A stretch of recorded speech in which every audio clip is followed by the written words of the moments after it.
haré todo lo posible de avanzar lo más rápido que el Espíritu Santo me permita.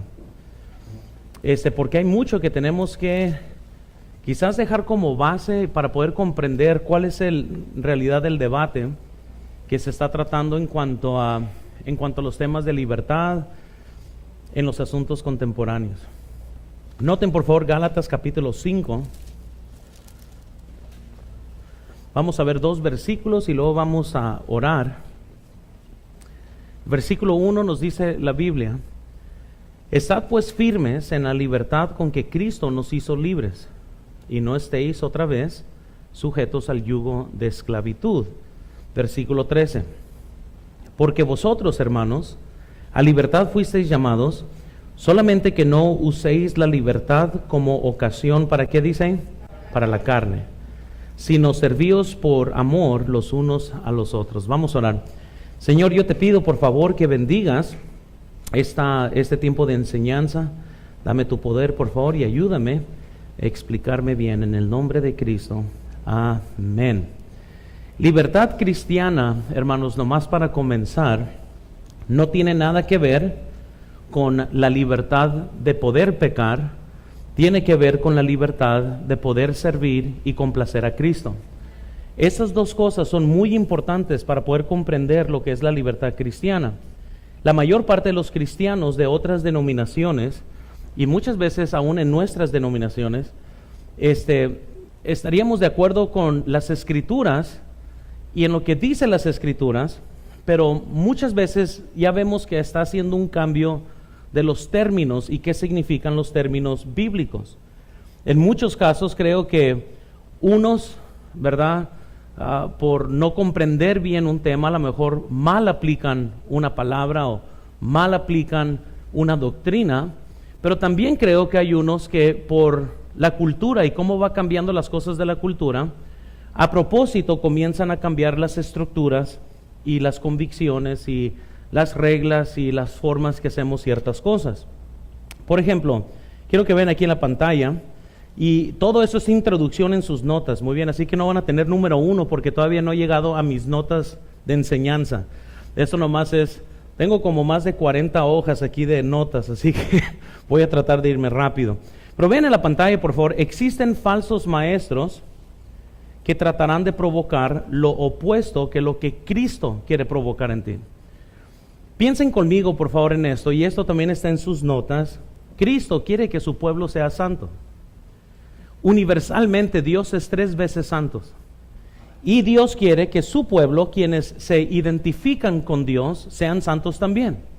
La santidad no es un asunto nomás del Viejo Testamento, es un asunto también del Nuevo.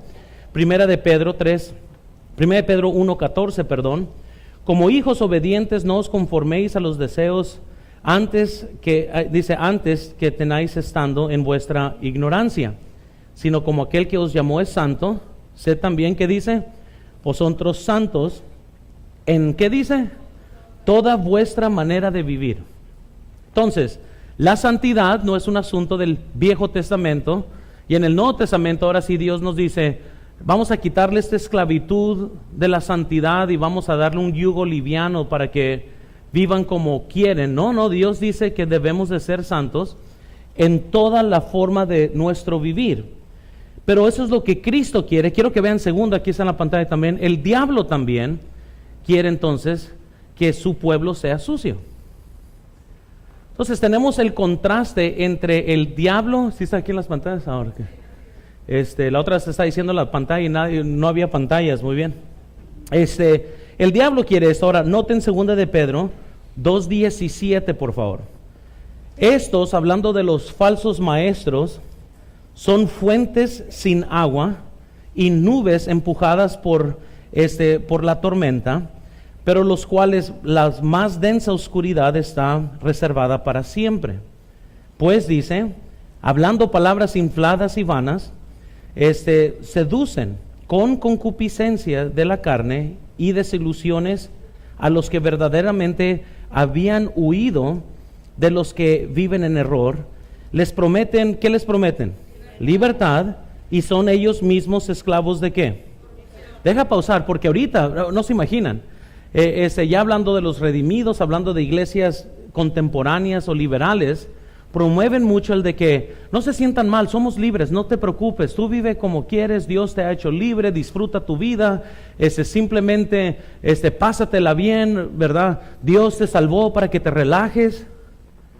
Y un montón de cosas así, y les están prometiendo libertad, pero en esencia, dice la Biblia, los que están enseñando este tipo de cosas son esclavos de corrupción, dice, porque el que es vencido por alguno es hecho ¿qué? Esclavo del que lo venció. Ciertamente, si habiéndose ellos escapado de las contaminaciones del mundo por el conocimiento del Señor y el Salvador Jesucristo, enredándose otra vez en ellas, son vencidos. Su postrer estado, ¿qué dice? Viene a ser peor. Hermanos, noten las escrituras, que aquellos quienes conocieron a Cristo se iban a poder librar, iban a ser libres, pero de las concupiscencias de la suciedad del mundo. Y una vez habiendo conocido a Cristo, dice la Biblia, regresan otra vez a los caminos antiguos y llegan a ser peor. Hermanos, sinceramente, la Biblia describe esto como la carnalidad cristiana, el ser tibio. Y la Biblia dice en Apocalipsis 6 que en todo caso el cristiano tibio le da náusea a Jesucristo y lo vomita. Eso fue lo que sucedió con la iglesia de la Odisea.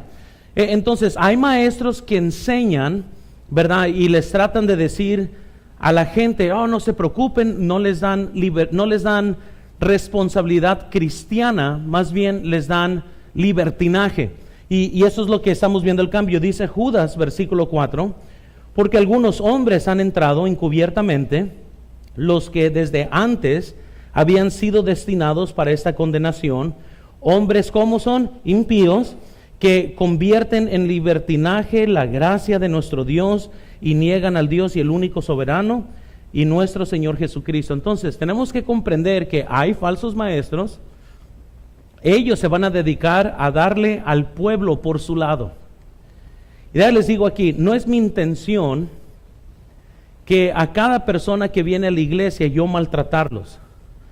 Tampoco creo yo que predicación bíblica tiene que ser ofensiva, ni creo que tengo que, ¿verdad?, quebrar cosas acá arriba para tratar de verme como un predicador.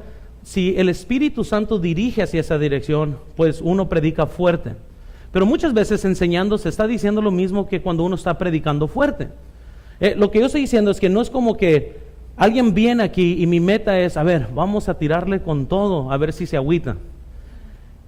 El mismo mensaje de la Biblia por sí solo es ofensivo.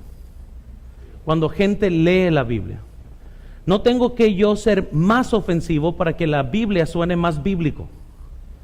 Lo que sí tengo que hacer es predicar la Biblia.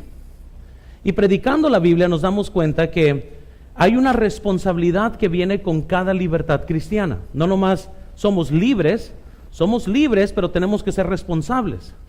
Y esas son las dos cosas aquí que vamos a estar tratando. Vean aquí en la pantalla también y está en sus notas. Dios, al librarnos del pecado, no tuvo la intención que fuéramos libres para vivir más sueltamente. Y eso es algo bien importante porque en ese debate todos usan citas del Señor Jesús, pero sin tener todo un contexto completo. La Biblia sí dice que debemos de amarnos unos a otros, pero eso no quiere decir que Jesús no quiere que vivamos para Él en una forma santa. Es como que, todo lo que importa hoy es amor. Y vamos a amar al pecador. Y nuestro método para alcanzar a gente va a ser amar a gente. No, el Evangelio alcanza a gente. Y el Evangelio culpa a la gente. Te dice, eres un pecador y sin Cristo no puedes ir al cielo. Y el mismo mensaje del Evangelio conforta, pero lo que hoy en día comienza a suceder en el nombre de la libertad es, hay menos predicación, menos exhortación, menos el tratar de demandar algo del pueblo, porque todo eso lo ve gente como si fuera un yugo sobre la gente, un yugo religioso.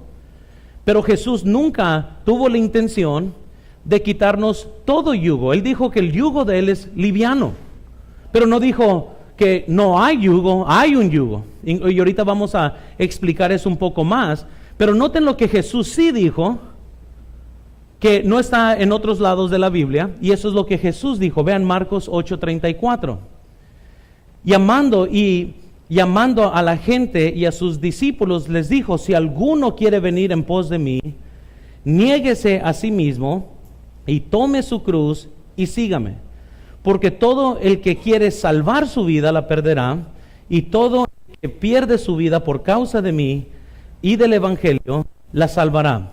Porque ¿qué aprovechará al hombre si ganare todo el mundo y pierde su qué? ¿O qué recompensa dará el hombre por su alma? La Biblia nos está diciendo, noten, Jesús no está tratando de decir, sígame y no haréis nada para Dios. El que quiere venir en pos de mí, el que quiere ser mi discípulo, hay condiciones de llevar la cruz, crucificarse todos los días, y sus deseos tienen que estar crucificados con Él, juntamente con Él, todos los días, para poder ser un buen discípulo del Señor Jesucristo. Entonces Jesús no promovía una vida libre y suelta. Él está promoviendo una vida libre para que mueras a ti mismo. En otras palabras, usted es libre del pecado para poder ser un esclavo de él. No eres libre del pecado para que sigas siendo un esclavo del mundo, o de las concupiscencias del mundo, o del pecado. Entonces vean aquí en la pantalla también. La vida cristiana es un cambio radical en comparación a la del mundo. Y eso es lo importante aquí. Es una cosa que Dios saque a la nación de Israel de Egipto, y fue otra sacar Egipto del corazón de su pueblo. Y aquí hay mucha gente salva, pero su corazón todavía está en el mundo y en las cosas del mundo, y todavía les fascina las pachangas y todo lo que se hace allá en el mundo. Pero déjales doy un ejemplo aquí de esto. Primera de Pedro capítulo 4, versículo 3. ¿Sí estamos ahí? Baste ya el tiempo, ¿qué dice? Noten la palabra, pasado. ¿Y qué sucede en ese tiempo pasado? Dice, para haber hecho lo que agrada a los gentiles. ¿Y cómo andan los gentiles, los incrédulos? Andando en lascivias, concupiscencias, embriagueces, orgías, disipación y abominables idolatrías. ¿Sí? Noten lo que a esos gentiles ahora, noten su perturbación, versículo 4. A estos les parece cosa como extraña que vosotros no qué, con ellos en el mismo, ¿qué dice la palabra ahí? De desilusión.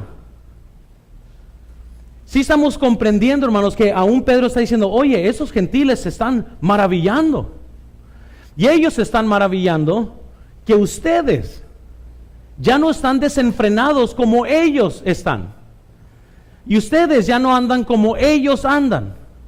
¿Y cuál es la diferencia? No es que ellos no tengan un deseo, hermanos, es que muchos creen que la vida cristiana va a ser que un día te vas a levantar y ya no vas a ser tentado por nada. La carne, mientras que estés en esta tierra, es una carne fuerte, es una carne que, bueno, débil a las cosas del mundo. Siempre te van a seducir, siempre te van a atraer, siempre vas a ser inclinado al pecado, porque eso es parte de nuestra naturaleza pecaminosa. Pero también Dios nos dejó el poder del Espíritu Santo de Dios, nos dejó su gracia para que ya no andemos como aquellos que andan desenfrenados. Ahora, yo conozco cristianos que no tienen ningún freno.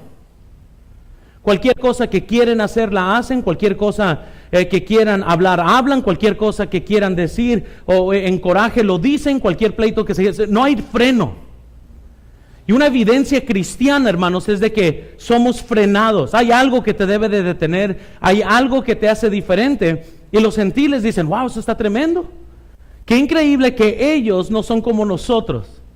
¿Por qué? Porque el ser cristiano, hermanos, esto nos cambia. Primera de Pedro 2, versículo 12. ¿Sí están ahí en sus notas? Manteniendo buena vuestra manera de vivir entre los gentiles, los incrédulos, para que en lo que murmuran de vosotros como de malhechones, glorifiquen a Dios en el día de la visitación, al considerar que... Entonces nuestras obras deben de ser diferentes que las de ellos. Hermanos, para poder cambiar algo se le tiene que agregar algo diferente. No puedes agregar de lo mismo y esperar un cambio. Para poder hacer una diferencia, tienes que ser diferente. No puedes hacer una diferencia siendo igual. Jamás va a haber una diferencia si hablamos sueltamente, si hablamos mundanamente, si nos comportamos de una forma mundana, si estamos haciendo las mismas actividades del mundo. ¿Cómo vamos a causar una diferencia si no somos diferentes?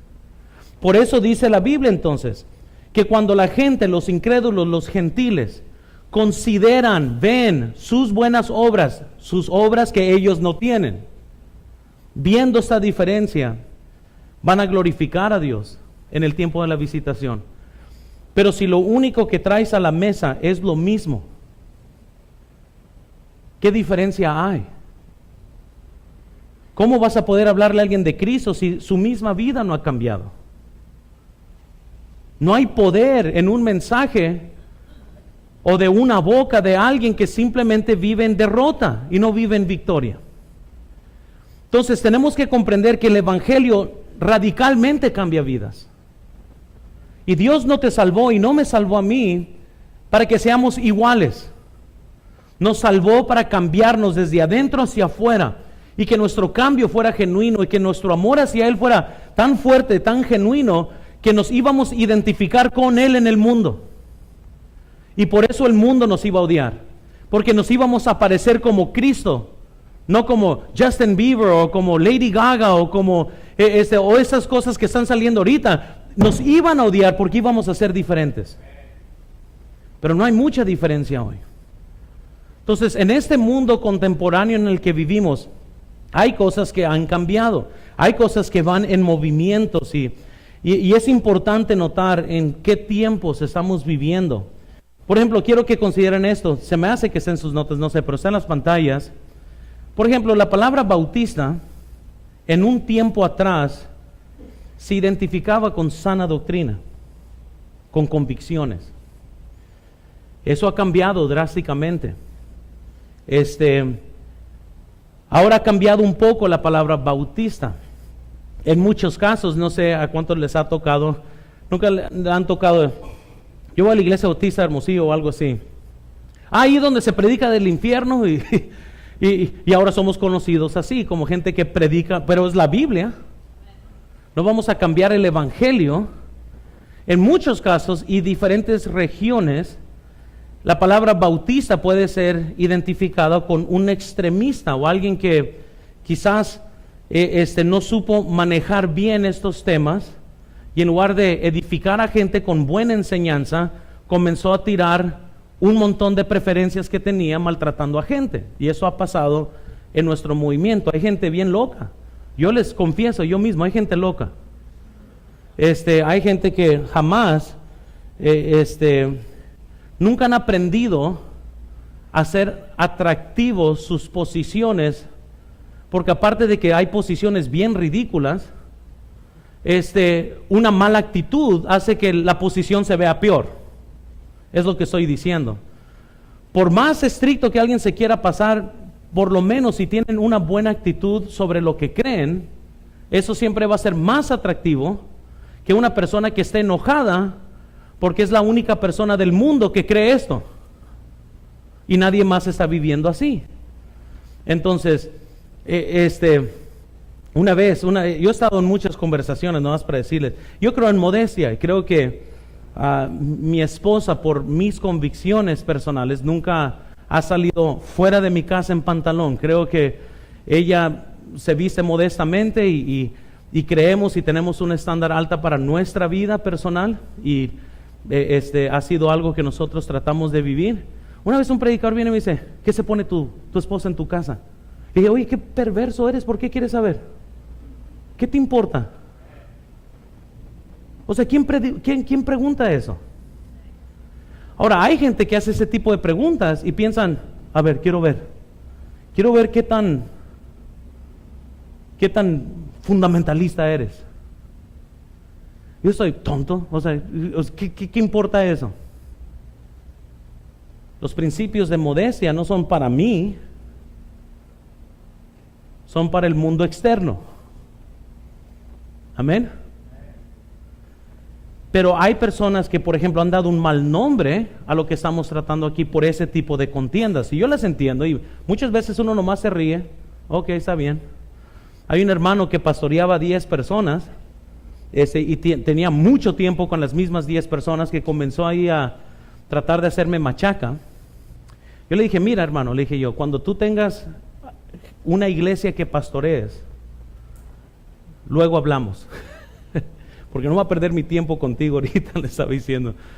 Porque luego se nota la gente insegura en sus posiciones, siempre tiene ese deseo de comparar.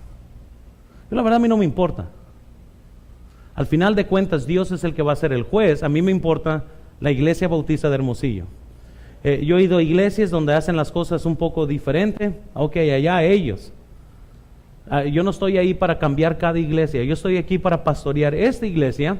Y en muchos de los casos yo soy muy conservadores, como a ciertos lugares que he ido, y en otros casos ellos son bien conservadores. ¿Sabes lo que digo? Gloria a Dios. Nosotros vamos a seguir en la marcha para seguir ganando a gente para Cristo.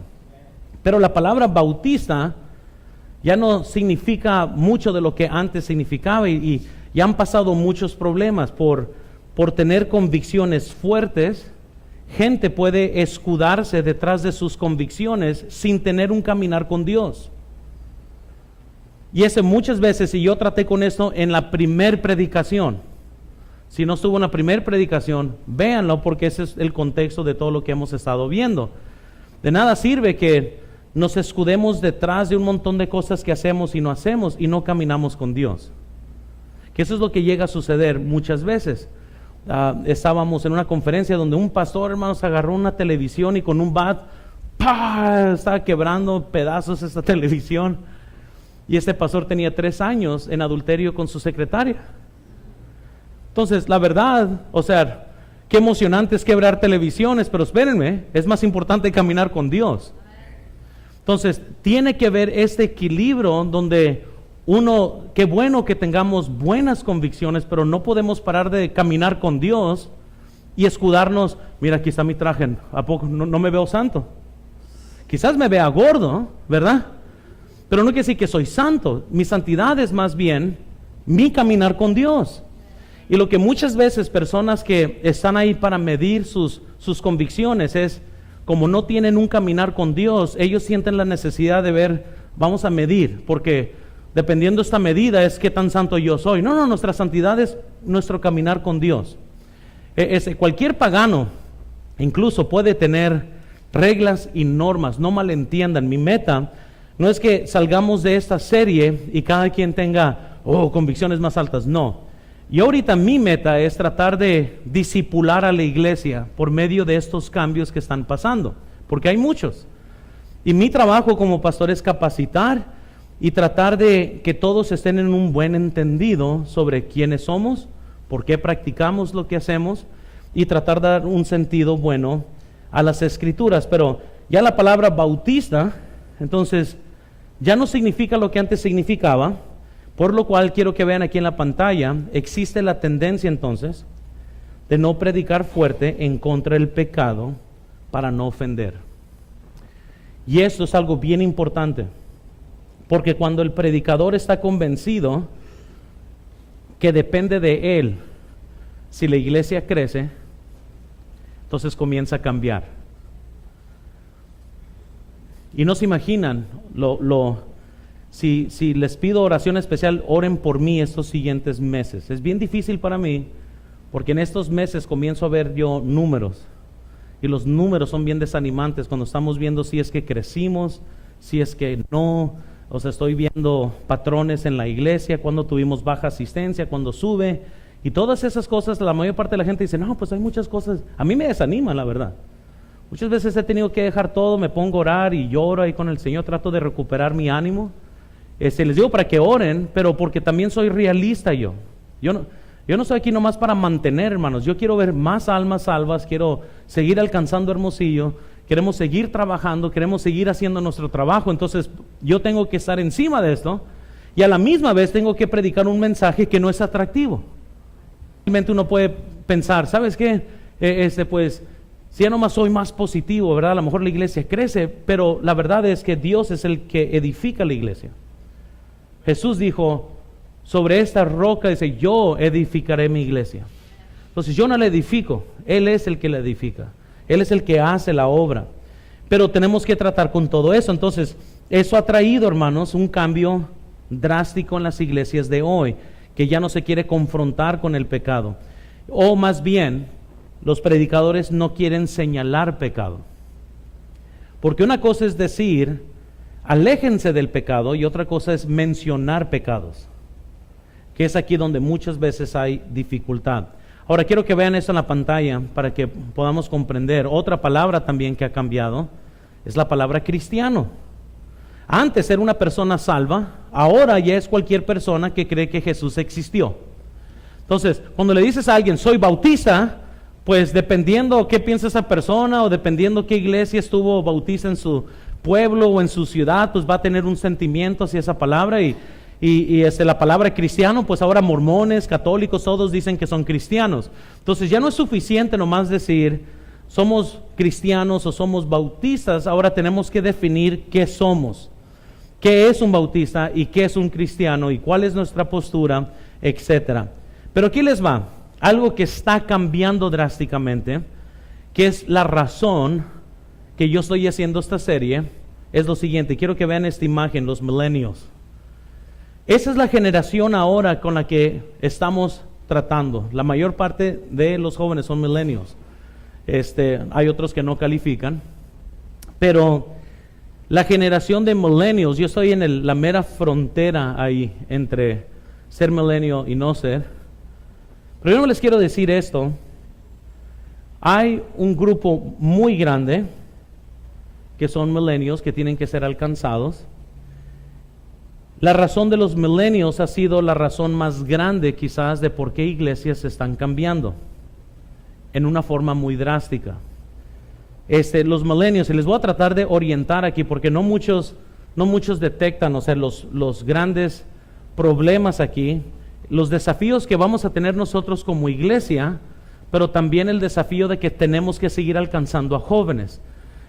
Creo que el problema más grande de los millennials, y no tanto es millennials en sí, porque yo tengo jóvenes millennials que son conservadores, que ven iglesias liberales como malas, pero el problema sucede cuando los millennials que tienen una buena posición comienzan a conocer a otros millennials con otra posición.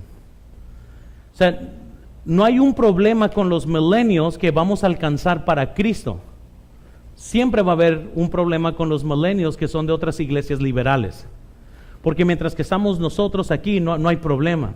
Son cuando vienen de afuera, cuando vienen de otras influencias, que muchas veces comienzan a tropezar sobre lo que se les está enseñando. ¿Por qué? Porque están siempre comparando.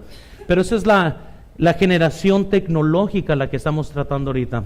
Hemos estado trabajando poco a poco en la página de internet. O sea, estamos hablando de que hay muchas cosas que tenemos que nosotros alcanzar para no quedarnos atrás, porque les voy a decir sinceramente, casi quiero pensar 45% de toda persona que ha visitado nuestra iglesia primero se fue a la página de internet nuestra. Entonces yo no sé mucho de internet, pero yo no voy a sentarme y nomás decir, pues yo no sé, solo Dios sabe. No, yo me puse a investigar y hice una, me la saqué de la manga, no es perfecta, pero yo la hice, y ahí me puse nomás pensando, si acaso esto puede ser una herramienta para alcanzar, pues lo vamos a hacer. Pero un día estoy orando que un día un joven que sepa y esté consagrado al Señor tome ese ministerio y arranque con todo lo que queremos hacer. Sinceramente, si yo tengo que escoger entre predicar y hacer diseño para páginas de internet, pues yo tengo que predicar. Ese es mi llamado, ese es número uno, mi trabajo de lo que tengo que hacer. Pero sí es eso una área que tenemos que estar trabajando todos nosotros. Yo por eso, la última junta que tuve con jóvenes, yo les estaba exhortando a los jóvenes, nosotros tenemos que seguir trabajando, poniendo el ejemplo para todos los demás, porque estamos alcanzando una generación que se está quedando fuera de las iglesias o fuera del cristianismo. La Convención Bautista del Sur acaba de tener una junta anual que tienen, y la Convención Bautista del Sur es una convención muy liberal, y comenzaron a hablar de cómo ellos están en decline y han perdido más del 30% de crecimiento anual por dos cosas: iglesias pararon de ganar almas, y segundo, se están haciendo calvinistas. Entonces eso es una mezcla muy grande que está sucediendo aún en los círculos liberales. Entonces, ¿qué estamos descubriendo? Le puedes poner una barba al pastor, pantalones de mezclilla, y eso no quiere decir que la iglesia va a crecer.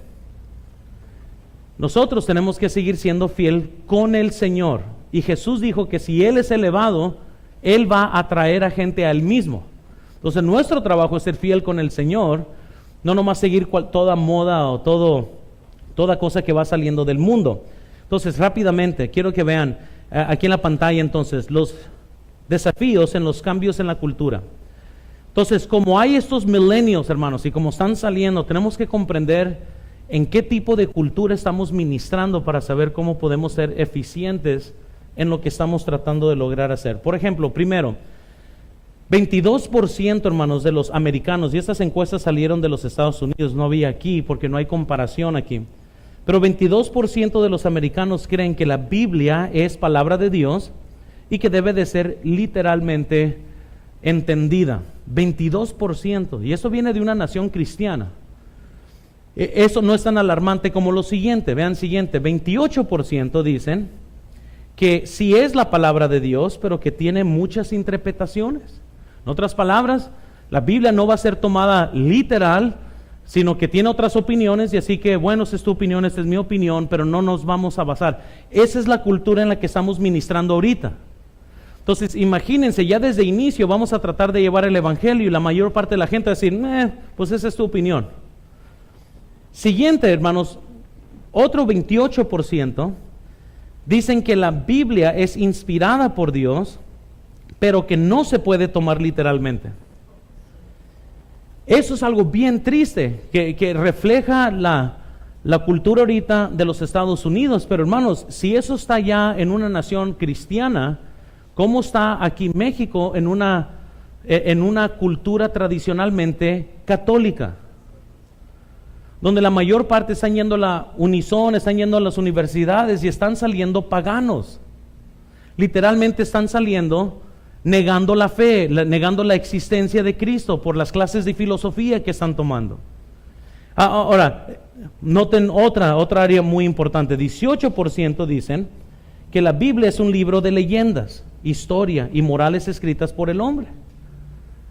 18% ven la Biblia así como que, bueno, pues, o sea, y estamos hablando esta cultura de milenios que ha estado afectando, ¿verdad?, todo. Casi, vean siguiente, el 38% de la población califica como post-cristianismo o post-cristianos, que es medida por la identidad y creencias y comportamientos. Postmodernismo como post-cristianismo es aquellos que simplemente no tienen nada que ver con el cristianismo. O sea, no hay nada, ninguna liga, ni de allá para acá, nomás es una cultura anticristiana en sí. Algo que ha cambiado nuestra cultura, noten, en 1960, 72% de los adultos entre 18 y más grandes estaban casados. Hoy está en 52%. Y quisiera pensar que en México todavía es menos. Aquí, la verdad, a ver cómo nos va como sociedad. Nadie se quiere casar porque le tienen miedo al matrimonio. Los mismos millennials no crecen, quieren jugar videojuegos todas sus vidas y no quieren meterse al matrimonio. Las evidencias lo estamos viendo en toda la sociedad. Por eso, casi toda pareja que entra a la iglesia no están ni casados, viven juntos, no quieren compromiso. Esto está afectando no nomás una área de la sociedad, está afectando en todas. Entonces, rápidamente, porque se me acaba el tiempo, tengo exactamente 10 minutos. ¿Cuántos están aprendiendo algo nuevo ahorita? Amén, ¿o qué? Muy bien, ahorita luego vamos a estar hablando más específico, porque esa es una carga en mi corazón. Tenemos que hacer algo, tenemos que seguir alcanzando a gente. Pero entonces, quiero que vean, esto nos trae a eso, los desafíos en la iglesia entonces.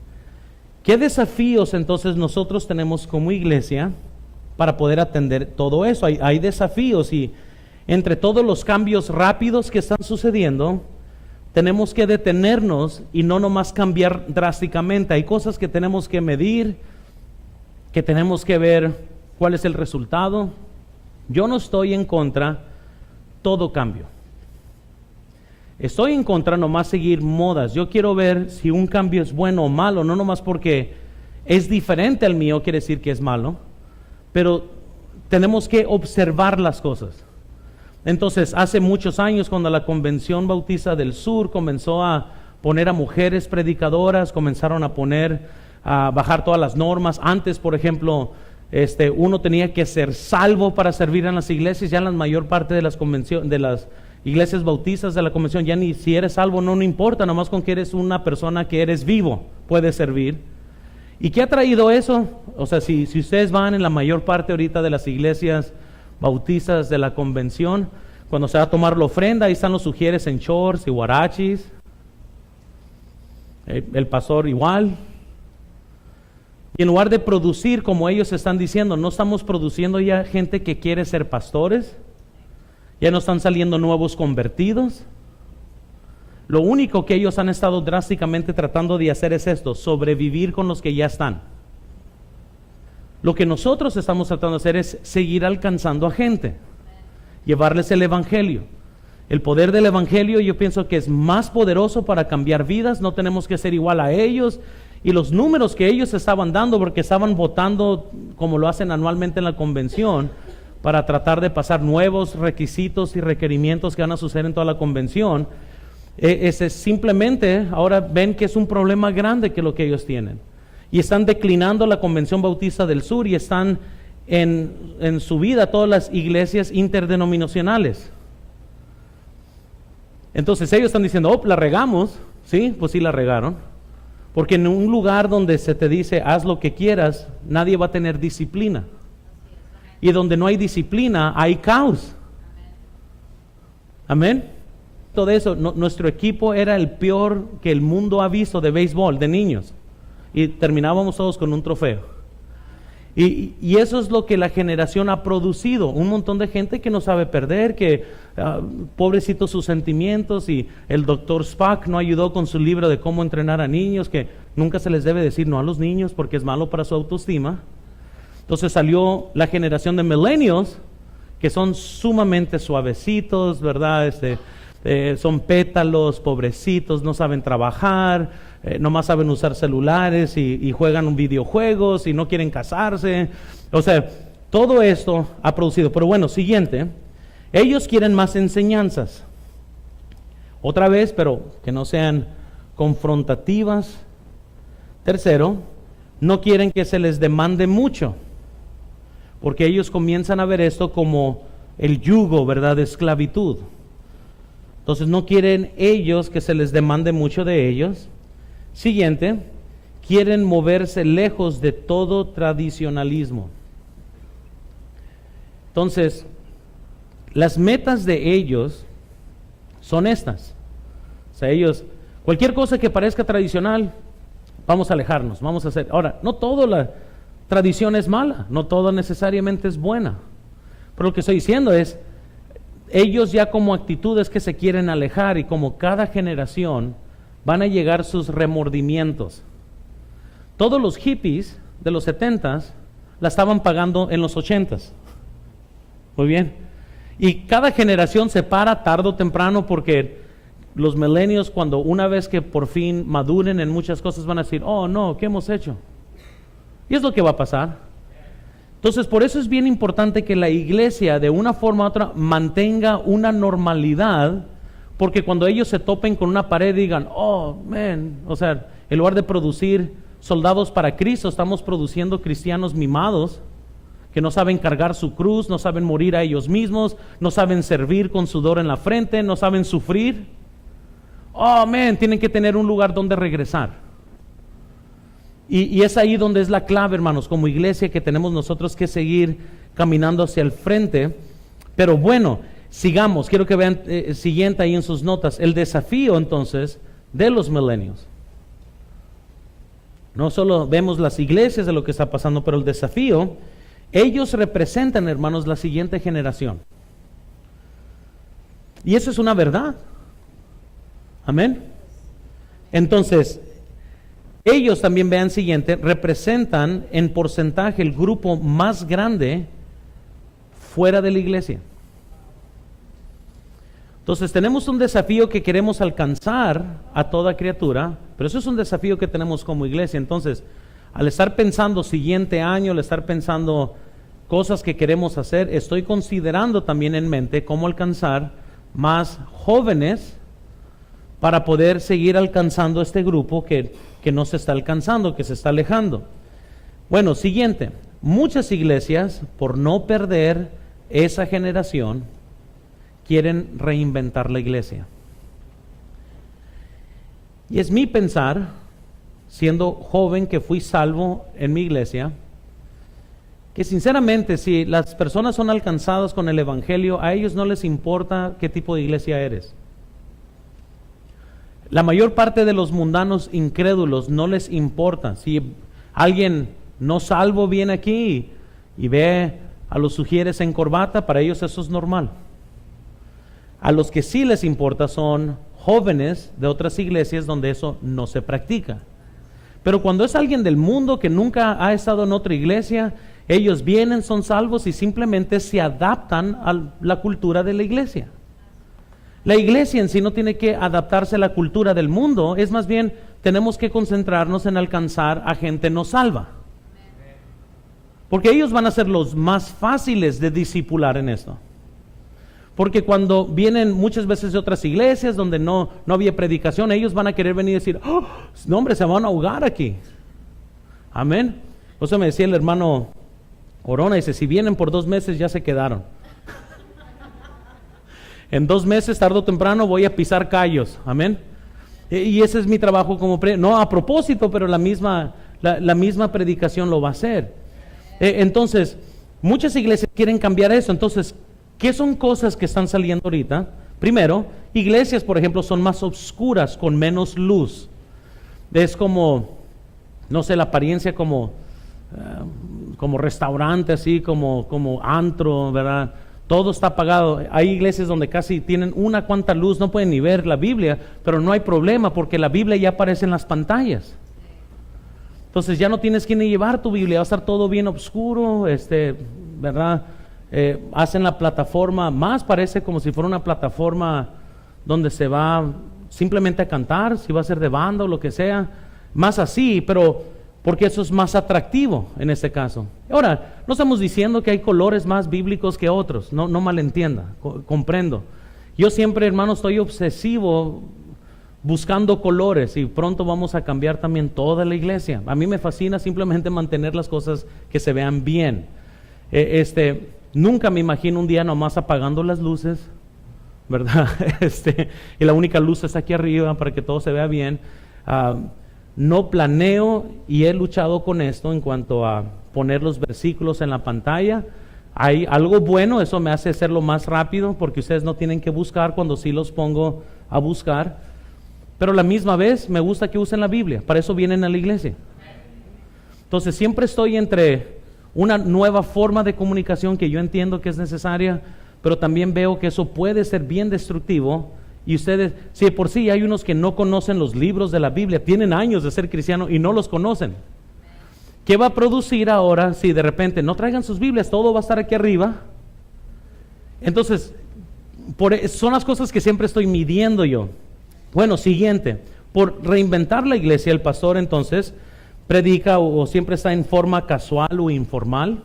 Es como dar la apariencia más atractiva, ¿verdad? Si yo saliera en unos mezclillas, ¿verdad? Y en tenis y simplemente dar la apariencia como que estamos todos relajados aquí.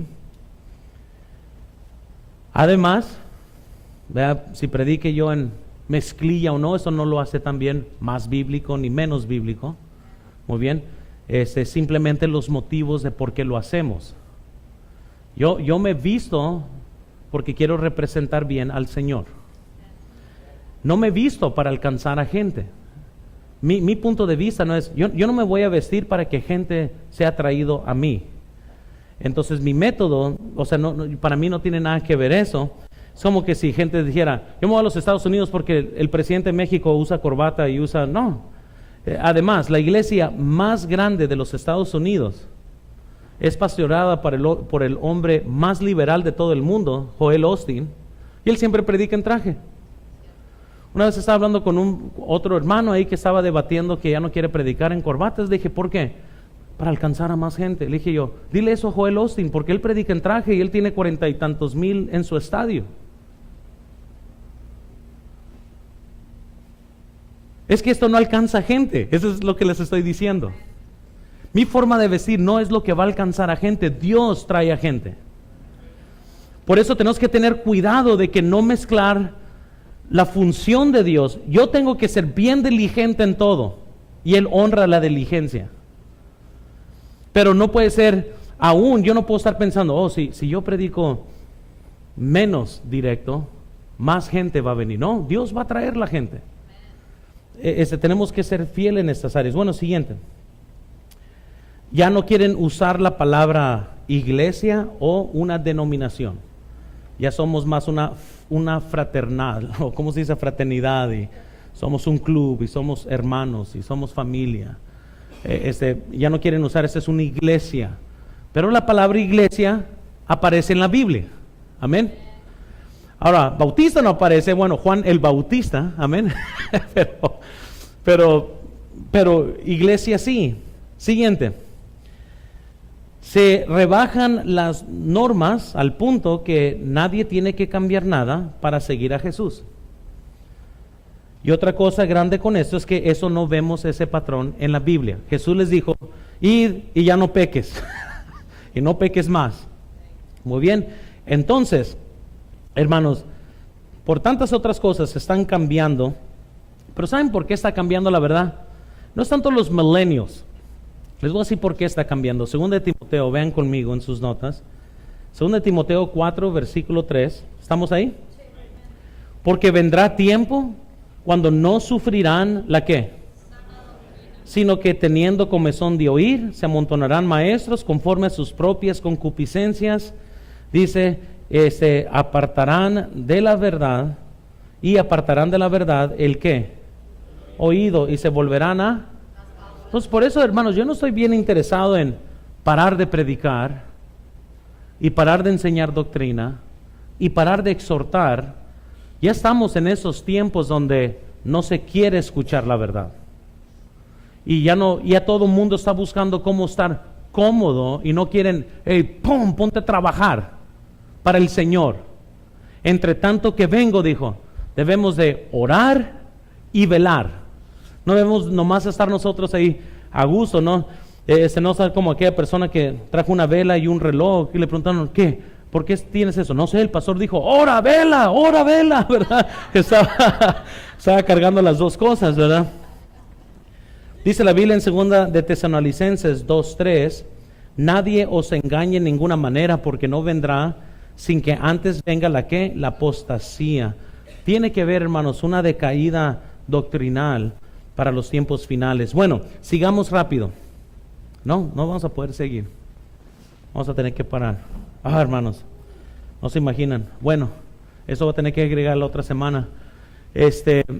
Pero ojalá que comprendamos. Y eso, hermanos, todavía no hemos llegado a Gálatas 5. Muy bien.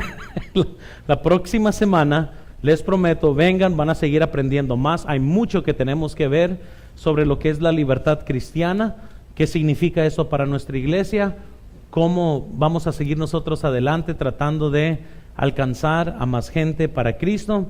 Vamos a orar y vamos a prepararnos para el servicio. Señor, yo te pido por favor que bendigas